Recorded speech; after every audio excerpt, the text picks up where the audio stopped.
Hi everyone, Keith here. Hoping everybody's got a good time going on today. Friday, kind of drizzly around here, but still a good day. I'm still alive. Basically wanted to talk to everybody today. As you saw the caption, who's your daddy? And we're going to go right back to that birth certificate.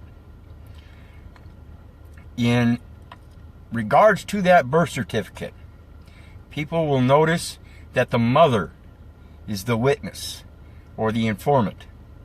And the only way that the father appears on there is through the mother, by giving a name. And in today's society, most often, or I guess I shouldn't say most often, but quite often, the mother doesn't even list a father. And if you think about it, you go back to antecedent times, whether it be antecedent cultures, societies, or religions. In almost every instance, the man is the head of a household. The father is the head of the household. And they have the rightful claim to their property and their heirs. When a man and a woman get married under a covenant without a marriage license, they are shared partners. They own each other. They are singular to each other. And when that marriage happens in that fashion, again, like I said, in the antecedent times, through cultures, societies, and religions, it has always been the father that has the rightful heirs, the rightful property owner. So in today's society, when we have these birth certificates that were not started until 1860, it's been the mother as the informant, the witness. And hi Dave, Deborah, Jeremy. And in reality, it's the father that's got that property right. And the reason that they list the mother is because they have no right. And it's all done through deception. The birth certificate, I assure you, is fraud. Period. And so it comes down to this. Are you going to stand up and be a father? Are you going to stand up and take back what's yours? I don't know about you guys, but pretty much my entire life I've done everything I could to stand up for myself. If I got backed into a corner, I pounded my way out. I didn't go calling for mommy. I didn't even go calling for daddy. Somebody raises a shovel upside my head and threatens to knock me out with it. I'm not going to stand there and wait for him. I'm going to take the son of a bitch and show him how it's done and leave him laying in the middle of the street unconscious. Somebody wants to reach across a table and take food off my tray. I'm going to stab him in the back of the hand with my fork so he learns not to reach anymore. You need to stand up and take back what's yours. If you don't know how to do that, I suggest you start educating yourself. People that have these problems in society today, most all of which stem from the birth certificate. If you're not going to stand up and take back what's yours and acquiesce, then you're nothing but a minor child, listening and believing what others tell you. If you're going to be a full-grown adult, whether you be a single mother or a father or a set of parents, you need to stand up and take back what's yours. You need to rectify the situation with the birth certificate, the Social Security account, the driver's license, and the marriage license. They all are forms of quasi-contracts that are fraud due to not having full disclosure of all the elements. Yes, Dave, educate others upon what you learn. And I'll profess it every time I get the chance. I do not want you to believe me, just like I don't want you to believe this fucked up government. I want you to educate yourself so you know. So you can quit living your life on a system of beliefs. You go around believing everybody, and you're the one that's going to walk right into a courtroom and believe anything those corrupt motherfuckers tell you. And I feel sorry for those that, and granted, I understand the necessity of things in certain aspects, particularly when you become comfortable in life and you have certain things that you have for a lifestyle that you feel you can't give up. It's because you're too complacent with a fictitious world. Whereas if you got back to the nature of things and started standing up for yourself and looked at things on a point of survival and instinct, which is what natural law is based on, then you can take back what's yours. But all this bullshit that we're going through today is all processed on fraud. Pure and basic fraud. Fiction.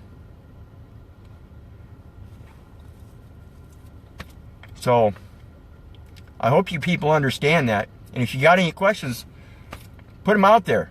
Yes, Michael, meet your straw man. Know the difference between yourself and your straw man. You are not the straw man, and the straw man is not you. You have nothing to do with the straw man unless you want to. And that straw man cannot possibly have anything to do with you unless you let them.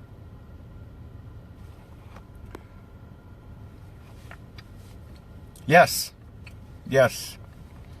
Right back to Dave Clements. Educate, educate, educate. If you don't think they got it the first time, review it with them. And then review it with them again to make sure they got it. 3 times. Educate, educate, educate. There are so many things in this world that we're dealing with today that it's impossible to know them all. But if you practice it daily and ask questions. I do my best in life today to no longer make demands, but ask questions. Make sure you think about the question you're asking so that it brings forth pertinent information. And in regards to the court things, when you ask questions and they don't respond, then you can provide your own answer and put it on the public record. On and for the record, so it appears in the record for all to see, time immemorial and everlasting. That is how law is developed. That is how you make your statements known. But these birth certificates, they do not have your dad listed as a informant or a witness, and he is the one that has the property rights. He is the one that puts forth the heirs to his house. And another thing, when it comes to name, I just gotten into a discussion with a few people. When it comes to name, we're so set on believing that we have a first, middle, and last name. We do not have that middle name. We have a first name, a last name, and a calling of the house from which we hail.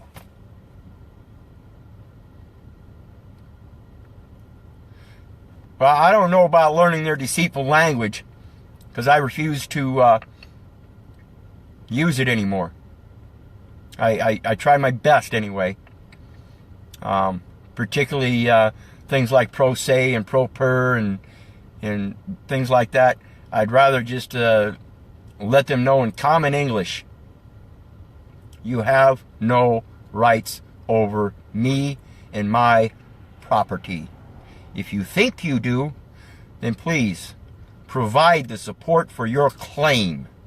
If you have no support to that claim, then my claim overrides. Period.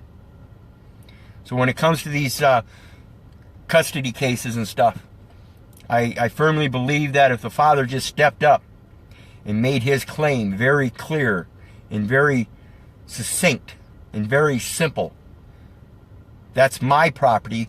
What is your support for the claim to my property?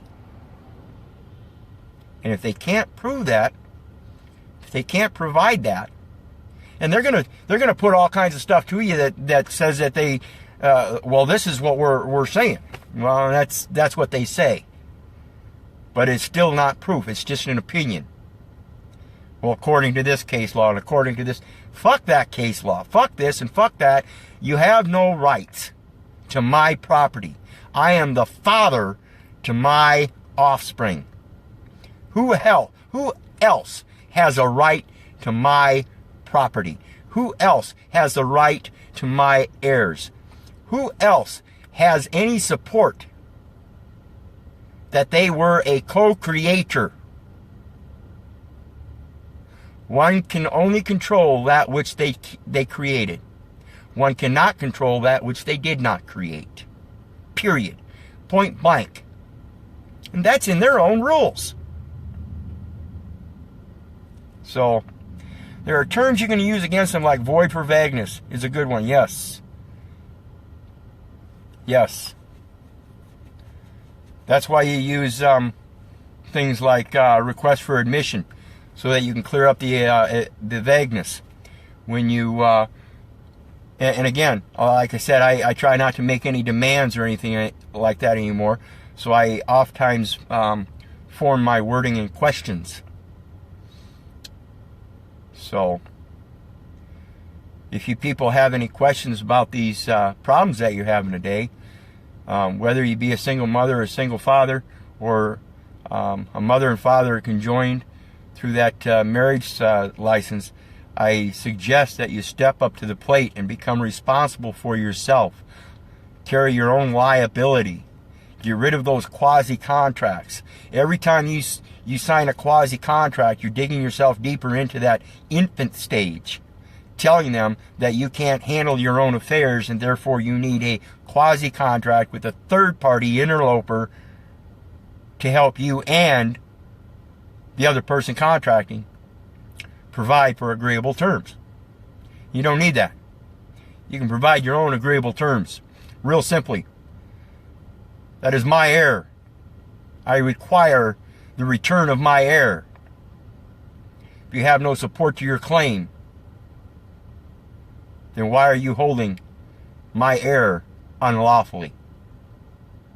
If you've got a divorce situation and the father loses custody because the mother supposedly can raise that child better because now she's been married and there's two incomes, that has nothing to do with it. Nothing at all. That's just vitiating more fraud to perpetrate or provide more commerce. That's all it is. And when you go into court, physically you're providing commerce. When you provide your own documents with its own value, without appearing, you're supporting your evidence. If nobody can rebut it, particularly if you've got a mother that's still around and still accessible, that can verify that as a co-creator through DNA. So understand this stuff, folks, and quit acquiescing, quit being infantile, quit being effeminate. It's sickening. I love y'all, but there's some of you out there that just don't seem to get it. Just don't seem to get it. Point of origin is the creation. The point of origin, the genuine creation of two co-creators. There weren't three co-creators. Just two. Just two. And one of them is the head of the household, known as the father. And that's a very important word. Father is a very important word. The father delineates all heir, all property, all rights, all authority, all covenants, all contracts, until that minor child or infant becomes of age, according not to this secular society's laws, but according to his own mom and dad, his own mother and father. I wish people would quit acquiescing to all these bullshit written words without any support. Because in a natural world, who do you think is going to support that child without all this fiction? Who do you think supported their children before we came up with all these laws? It was mom and dad. So when you get off of this bullshit about the birth certificate And again, I feel sorry for those that are following the line because of the necessity of their lifestyle, that are going through the UCC1 and authenticating that birth certificate. All you're doing is participating in that fraud, in my opinion. Feel free to do it if you want, but you're officially participating in the fictitious world of fraud, of commerce. If you live in a real natural world, there is no commerce. It's called living life. And if you come from one area and you travel to another area and you got your knapsack on there, you got all kinds of fruit that came from this area, and you go to this new area and there's all kinds of new food, you can trade. Trade and barter. You don't have to have commerce. You don't have to have that birth certificate. You don't have to have the marriage license. You don't have to have Social Security. You don't have to have a driver's license. You don't have to do shit except what your father tells you. Anyway, that's about all I got for now. Just wanted to put a quick video out there, help explain that. Who's your daddy? Figure it out. Have a good day, everybody. Love you and God bless.